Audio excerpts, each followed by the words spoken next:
Hi guys, welcome back to my YouTube channel. ನಾವಿವತ್ತು log start ಮಾಡ್ತಾ ಇರೋದು ಮಂತ್ರಾಲಯದಲ್ಲಿ. ಯಾರ್ಯಾರು ಇದ್ದೀವಿ ಅಂತ ಆಚೆ ರೆಡಿ ಆಗ್ತಿದ್ದಾರೆ ಎಲ್ಲರೂ ತೋರಿಸ್ತೀನಿ. ಆಮೇಲೆ ನಮ್ಮ ಕ್ಯಾಮ್ರಾಮನ್ ನಮ್ಮ ಅತ್ತೆ ಮಗಳು ಹಾಯ್ ಮಾಡು, ಹಾಯ್ ಮಾಡು. ಯಾರು ಇವರು ಹೊಸಬ್ರು? ಏನು ಭಾಳ ಪಂಟ್ರಾಗ್ಬಿಟ್ಟವ್ರಲ್ಲ ಇವ್ರು. ಯಾರು ಇವರು? ಏನು ಆಟ ಗೀಟ ಎಲ್ಲ ಆಡ್ತಾವ್ರೆ? ಏನು ಗತಿ ಇವರು? ಏನು ಕತೆ? ರಾಯರ ದರ್ಶನ ಮಾಡೋದಕ್ಕಿಂತ ಮುಂಚೆ ಇಲ್ಲಿ ನಾವು ನಾಮ ಇಡ್ಸ್ಕೊಂಡು ದರ್ಶನ ಮಾಡ್ಬೇಕಂತ ಹೋಗ್ತಾ ಇದ್ದೀವಿ. ಶರಣು ಶರಣು ಗುರು ರಾಘವೇಂದ್ರ ಶರಣು ಶರಣು ಶರಣು. ದೇವಸ್ಥಾನಕ್ಕೆ ಹೋಗಿದ್ದೀವಿ ಅಂದಮೇಲೆ ಹೂವು ಮುಡ್ಕೊಳ್ಳೋದು ಕಂಪಲ್ಸರಿ. ಅದಕ್ಕೆ ಇವಾಗ ಎಲ್ಲರೂ ಹೂವು ಮುಡ್ಕೊಳ್ತಾ ಇದ್ವಿ. ಮಲ್ಲಿಗೆ ಹೂವಿನಂತೆ ಅಂದ ನಿನ್ನಲ್ಲಿ, ತಾವರೆ ಹೂವಿನಂತೆ ಚಂದ ಕಣ್ಣಲ್ಲಿ.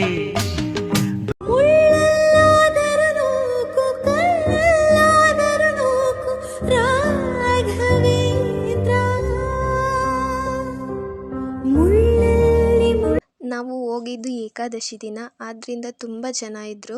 ಬೆಳಗ್ಗೆನೇ ಹೋಗಿದ್ರು ಕೂಡ ಎಷ್ಟೊಂದು ಜನ ಇದ್ದರು. ಆದರೂ ನಮಗೆ ಬೇಗನೆ ದರ್ಶನ ಆಯಿತು. ಒಂದು 10-15 ನಿಮಿಷದಲ್ಲಿ ನಾವು ದರ್ಶನ ಮಾಡಿದ ಮೇಲೆ ಹೆಜ್ಜೆ ನಮಸ್ಕಾರ ಹಾಕಿದ್ವಿ, ನಾವು ಅಂದ್ಕೊಂಡಿದ್ದಾಗಲಿ ಅಂತ. ರಾಯರ ಬಳಿ ಹೋಗಿ ತಮ್ಮ ಕಷ್ಟಗಳನ್ನು ಹೇಳಬೇಡಿ, ಏಕೆಂದರೆ ಕಷ್ಟಗಳಿಗೆ ಹೇಳಿ ನಮ್ಮ ಬಳಿ ರಾಯರಿದ್ದಾರೆ ಎಂದು. ರಾಯರು ಯಾವಾಗಲೂ ನಮ್ಮ ಕೈ ಬಿಡುವುದಿಲ್ಲ, ನಮ್ಮನ್ನು ಕಾಪಾಡುತ್ತಾರೆ. ಕುಂದಣಮಯವಾದ ಚಂದದ ತೊಟ್ಟಿಲೋಳಂದದಿ ಮಲಗ್ಯ. ಗೈಸ್, ನಾವು ಇವಾಗ ತಾನೇ ದರ್ಶನ ಮುಗಿಸ್ಕೊಂಡು ಆಚೆ ಬಂದು. ಇವತ್ತು ಏಕಾದಶಿ ಆದ್ರಿಂದ ಜಾಸ್ತಿ ಜನ ಇದ್ದಾರೆ. ಹಾಯ್ ಮಾಡೆ ನಂದು ಅಕ್ಕ, ಹಾಯ್ ಹಾಯ್. ನೆಕ್ಸ್ಟ್ ಏನು ಮಾಡ್ತೀವಿ ಅಂತ ಆಮೇಲೆ ತೋರಿಸ್ತೀನಿ. ದರ್ಶನ ಆದಮೇಲೆ ಫೋಟೋ ಶೂಟ್ ಮಾಡೋದು ಕಂಪಲ್ಸರಿ. ನಾವು ಇವಾಗ ಅದೇ ಕೆಲಸ ಮಾಡ್ತಾ ಇದ್ದೀವಿ. ಹೋಗ್ಲಿ, ನಿಮ್ ಫ್ರೆಂಡ್ಸ್ ಬಗ್ಗೆ ಹೇಳಿ. ಮೂರು ಬಿಟ್ಟು ನಿಂತ್ಬಿಟ್ಟವ್ರಣ್ಣ. ಮಾನ ಮರ್ಯಾದೆ ಏನು ಇಲ್ಲ. ಮಂತ್ರಾಲಯದಲ್ಲಿ ಅನ್ಎಕ್ಸ್ಪೆಕ್ಟೆಡ್ ಆಗಿ ನಮ್ಮ ಅಣ್ಣವ್ರು ಸಿಕ್ಕಿದ್ದಾರೆ. ಅಮ್ಮು, ಆಂಟಿ ಆಂಟಿ ಹಾಯ್ ಮಾಡಿ. ಹಾಯ್ ದೊಡ್ಡಪ್ಪ, ಹಾಯ್ ಮಾಡಿ ದೊಡ್ಡಪ್ಪ.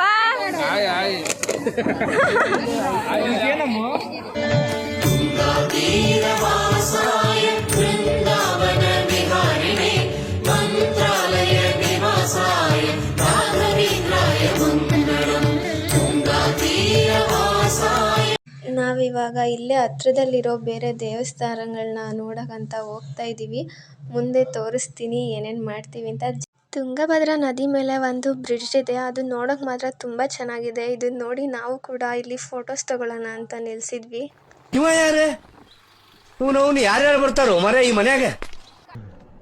ಅಪ್ಪಿ, ಇದು ಯಾವ್ದೋ flash back rebel star Ambareesh ಹಳೆ. ನಮಗೂ ಗೊತ್ತಿದೆ ಎಲ್ಲ, ಯಾರ್ಯಾರಿಗೆ ಎಲ್ಲೆಲ್ಲಿ ನಟ್ಟು ಬೋಲ್ಟ್ ಟೈಟ್ ಮಾಡ್ಬೇಕು ಅಂತ ಕೂಡ ನನಗೆ ಐ ನೋ ದಟ್.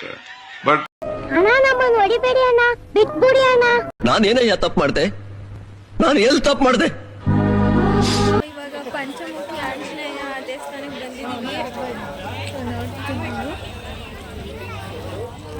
ಅಲ್ಲಿ ಮುಂದೆ ತೋರಿಸ್ತೀನಿ. ಮನೆ ಕಟ್ಟಬೇಕು ಅಂದರೆ ಈ ಥರ ಕಲ್ಲು ಕಟ್ಟಿದ್ರೆ ಬೇಗ ಮನೆ ಕಟ್ಬೋದು ಅಂತ ಇಲ್ಲೆಲ್ಲರೂ ಜಾಸ್ತಿ ಕಲ್ಲು ಕಟ್ತಾ ಇರ್ತಾರೆ. ಅದಕ್ಕೋಸ್ಕರ ಇವಳು ಕೂಡ ಕಟ್ತಾ ಇದ್ಲು, ಬೇಗ ಮನೆ ಕಟ್ಟಬೇಕಂತ.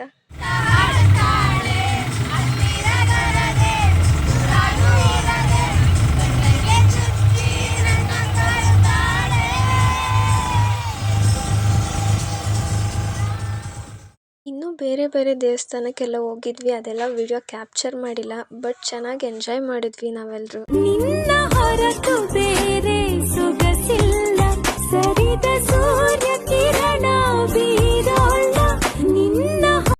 ಈ ವಿಡಿಯೋ ಇಷ್ಟ ಆಗಿದ್ರೆ ಲೈಕ್ ಮಾಡಿ, ಶೇರ್ ಮಾಡಿ, ಕಮೆಂಟ್ ಮಾಡಿ, ಹಾಗೂ ನಮ್ಮ ಯೂಟ್ಯೂಬ್ ಚಾನಲ್ನ ಸಬ್ಸ್ಕ್ರೈಬ್ ಮಾಡಿ.